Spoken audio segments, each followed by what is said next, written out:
Global fire পাওয়ার index অনুযায়ী বিশ্বের সামরিক অস্ত্রের সক্ষমতার দিক থেকে ইরান আছে 14 নম্বরে।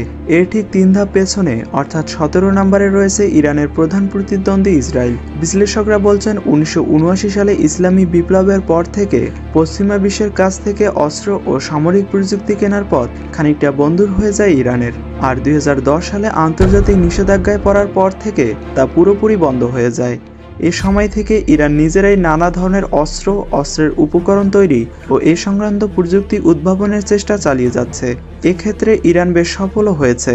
বিশেষ করে ক্ষেপণাস্ত্র প্রযুক্তি, ড্রোন তৈরি ও পরমাণু অস্ত্র তৈরির পথে বেশ এগিয়ে গেছে ইরান। তো চলুন আজকের ভিডিওতে দেখে নেওয়া যাক সামরিক ক্ষমতায় কতটা শক্তিশালী ইরান। প্রথমে আসি ইরানের পারমাণবিক শক্তি সম্পর্কে। ইরানের পারমাণবিক সক্ষমতা নিয়ে স্পষ্ট তথ্য নেই, তবে দেশটি 1980 ও 90-এর দশকে পারমাণবিক সক্ষমতা অর্জন করতে কাজ শুরু করে। তবে ইরান বলছে তারা শুধু বেসামরিক প্রয়োজনেই পারমাণবিক শক্তি কাজে লাগাচ্ছে, পারমাণবিক বোমা তৈরির উদ্দেশ্য নেই তাদের। যদিও যুক্তরাষ্ট্র সহ পশ্চিমা দেশগুলোর গোয়েন্দা সংস্থাগুলো বলছে ইরান চাইলে কয়েক সপ্তাহের মধ্যে পারমাণবিক বোমা তৈরি করতে পারে। 2015 সালে পারমাণবিক চুক্তি ভেঙে যাওয়ার পর ইরান আবার ইউরেনিয়াম সমৃদ্ধিকরণ বাড়িয়ে দিয়েছে। দেশটি 60%-রও বেশি ইউরেনিয়াম সমৃদ্ধ করছে পারমাণবিক বোমা তৈরির জন্য, যা 90% পর্যন্ত দরকার। দেশটি চাইলে যে কোনো সময় তা করে ফেলতে পারে এবং বোমা তৈরির পদক্ষেপ নিতে পারে। ইরানের পারমাণবিক প্রকল্প ধ্বংস করতে ইসরায়েল কোনো চেষ্টাই বাদ রাখেনি। 2019 সালে তারা গুপ্তচরের মাধ্যমে ইরানের পারমাণবিক প্রকল্পের অনেক গোপন নথি চুরি করে। এছাড়া ইরানের প্রধান বিজ্ঞানী মহসিন ফাখরাজাদেরকে 2020 সালে তেহরানের রাস্তায় গুলি চালিয়ে হত্যা করে ইসরায়েলি গুপ্তচরেরা। 2021 সালে ইরানের একটি পারমাণবিক প্রকল্পে অন্তর্ঘাতমূলক আক্রমণ চালায় ইসরায়েল। 2022 সালেও এমন একটি হামলার চেষ্টা নস্যাৎ করে তেহরান। বিভিন্ন স্টাডিজের তথ্য মতে ইরানের সেনাবাহিনীর নিয়মিত সদস্য সংখ্যা 5,23,000। এর মধ্যে 3,50,000 নিয়মিত সেনাবাহিনীর সদস্য এবং 1.5 লাখ সদস্য রয়েছে দেশটির এলিট ফোর্স ইসলামী বিপ্লবী গার্ড বাহিনীর। তবে এই তথ্য ইরানের অফিসিয়াল কোনো সূত্র থেকে নিশ্চিত করা যায়নি। প্রকৃত সংখ্যা আরও বেশি হতে পারে বলে ধারণা করে অনেকে। এর বাইরে বিপ্লবী গার্ডের একটি নৌবাহিনী রয়েছে যার সদস্য সংখ্যা 20,000।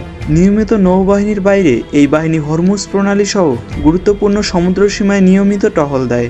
বেশ কিছু সাবমেরিনও আছে দেশটির। বিপ্লবী গার্ডের অধীনে বাসিস নামের একটি স্বেচ্ছাসেবী আধা সামরিক বাহিনীও রয়েছে। এই বাহিনীর সদস্য সংখ্যা কয়েক লাখ। তবে ইরানের সামরিক বাহিনীর সবচেয়ে গুরুত্বপূর্ণ অংশ বিপ্লবী গার্ড।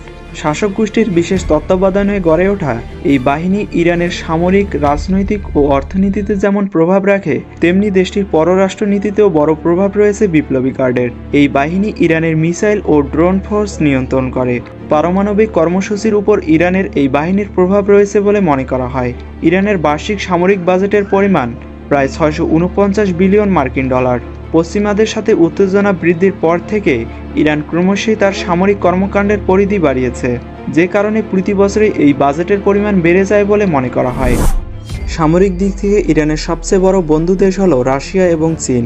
ইরান সবচেয়ে বেশি এই দুটি দেশ থেকেই সমরাস্ত্র ক্রয় করে।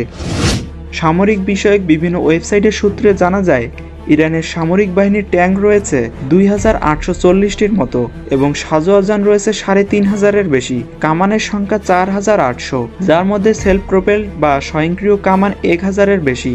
এছাড়া রকেট আর্টিলারি রয়েছে 1,800-র কাছাকাছি। তবে বিমান বাহিনীর শক্তিতে ইরান তুলনামূলক পিছিয়ে রয়েছে। 122টি ফাইটার জেট রয়েছে ইরানের সামরিক বাহিনীর কাছে। টাইমস অফ ইসরায়েল বলছে ইরানের বিমান বাহিনীর কাছে বেশিরভাগই রয়েছে সোভিয়েত যুগের মিগ ও সুখাই ফাইটার জেট। তাদের বহরে বেশিরভাগই 90-এর দশকে কেনা মিগ-29। তবে 2023 সালে এপ্রিলে রাশিয়া থেকে Su-35 মাল্টিরোল ফাইটার জেট কেনার একটি চুক্তি করেছে তেহরান। চীনের FZ-7 ফাইটার ও বিপ্লব পূর্ব যুগের কিছু মার্কিন বিমানও রয়েছে দেশটির। এছাড়া নিজস্বভাবেও যুদ্ধ বিমান উৎপাদন করছে ইরান। 1 দশক আগেই তারা কাহের 313 নামের স্ট্রিট ফাইটার জেট তৈরির ঘোষণা দেয়। যুক্তরাষ্ট্রের তৈরি F-5 বিমানের আধুনিকায়ন করছে তারা। 2018 সালে হেসা কাউসার নামের চতুর্থ প্রজন্মের ফাইটার জেট তৈরি শুরু করে দেশটি। ইরানের সামরিক শক্তির গুরুত্বপূর্ণ একটি অংশ হচ্ছে মিসাইল পাওয়ার। নানা ধরনের ক্ষেপণাস্ত্রই তাদের শক্তির মূল স্তম্ভ। মূলত বিমান হামলা চালানোর সক্ষমতা ইরানের তুলনামূলক কম। তাই পরিকল্পিতভাবেই ক্ষেপণাস্ত্র ব্যবস্থা শক্তিশালী করায় মনোযোগ দিয়েছে ইরান। সাম্প্রতিক বছরগুলোতে দেশটি মিসাইল সেক্টরে অনেক উন্নতি করেছে। ফাইটার জেটের উন্নত বহর না থাকলেও তার ঘাটতি ইরান পুষিয়ে নিতে চেষ্টা করেছে মিসাইল অস্ত্র ভান্ডার দিয়ে। যুক্তরাষ্ট্রের প্রতিরক্ষা মন্ত্রণালয়ের এক রিপোর্টে বলা হয়েছে, ইরানের মিসাইল ফোর্স মধ্যপ্রাচ্যের দেশগুলোর মাঝে সবচেয়ে শক্তিশালী। ইরানের মিসাইল ভান্ডারের সঠিক তথ্য পাওয়া কঠিন, তবে যুক্তরাষ্ট্রভিত্তিক centre of studies and international স্টাডিজের তথ্য মতে ইরানের কাছে 1 ডজনেরও বেশি ভিন্ন ভিন্ন ধরনের মিসাইল আছে। দেশটির মোট মিসাইলের সংখ্যা কয়েক হাজারেরও বেশি। 2020 সালে কাসেম সোলাইমানকে হত্যা করার জবাবে ইরাকের মার্কিন ঘাঁটিতে হামলার জন্য ফাতা ও কিয়াব নামের ব্যালিস্টিক মিসাইল ব্যবহার করেছিল বলে ইরানের একটি মিডিয়া খবর দেয়। এই মিসাইল দুটির পাল্লা যথাক্রমে 500 ও 700 কিলোমিটার। এছাড়া দেশটির হাতে আরও কয়েক ধরনের ব্যালিস্টিক মিসাইল রয়েছে। ইরানের অন্তত 4 ধরনের মাঝারি পাল্লার ব্যালিস্টিক মিসাইল আছে। এর মধ্যে উল্লেখযোগ্য হচ্ছে সাহাব 3। এই মিসাইলটি কয়েকটি সংস্করণ রয়েছে, যার পাল্লা 1700 কিলোমিটার পর্যন্ত। সম্প্রতি ইরান তাদের ফাতা ব্যালিস্টিক মিসাইল দিয়ে ইসরায়েলে আঘাত হেনেছে। এর 90% মিসাইল ইসরায়েলের আয়রন ডোম ভেদ করে লক্ষ্যবস্তুতে সফলভাবে আঘাত হেনেছে। এছাড়া খোররামশার ও সাজ্জিল ব্যালিস্টিক মিসাইল 2000 কিলোমিটার দূরে আঘাত হানতে পারে। 1 ডজনেরও বেশি মডেলের ক্রুজ মিসাইল আছে ইরানের হাতে। ব্রিটিশ বিশ্লেষকদের মতে ইরানের অন্তত 50টি মাঝারি পাল্লার মিসাইল লঞ্চপ্যাড আছে। এছাড়া স্বল্প পাল্লার মিসাইল উৎক্ষেপণের জন্য আছে 100টি লঞ্চপ্যাড। বেশ কয়েক বছর ধরে যুদ্ধক্ষেত্রে ড্রোন ব্যবহার করছে ইরান। দেশীয় প্রযুক্তিতে তৈরি এসব ড্রোন 2016 সালে ইরাকে আইএসের বিরুদ্ধে ব্যবহার করেছিল ইরান। নিজেরা ব্যবহারের সঙ্গে সঙ্গে আঞ্চলিক মিত্রদের কাছেও এই প্রযুক্তি সরবরাহ করেছে ইরান। ইরানের এই মিসাইল হুমকি থেকে বাঁচতেই ইসরায়েল দ্রুত তাদের মিসাইল ডিফেন্স সিস্টেম উন্নত করছে। ইসরায়েলের হাতে আছে আয়রন ডোম ও David sling air defence system. Iron dome স্বল্প পাল্লার মিসাইল ও মর্টার হামলা প্রতিরোধে সক্ষম। অন্যদিকে ডেভিড স্লিং প্রস্তুত করা হয়েছে দূরপাল্লার মিসাইল ও ফাইটার জেট প্রতিরোধে। দূরপাল্লার মিসাইল আছে ইসরায়েলের কাছেও।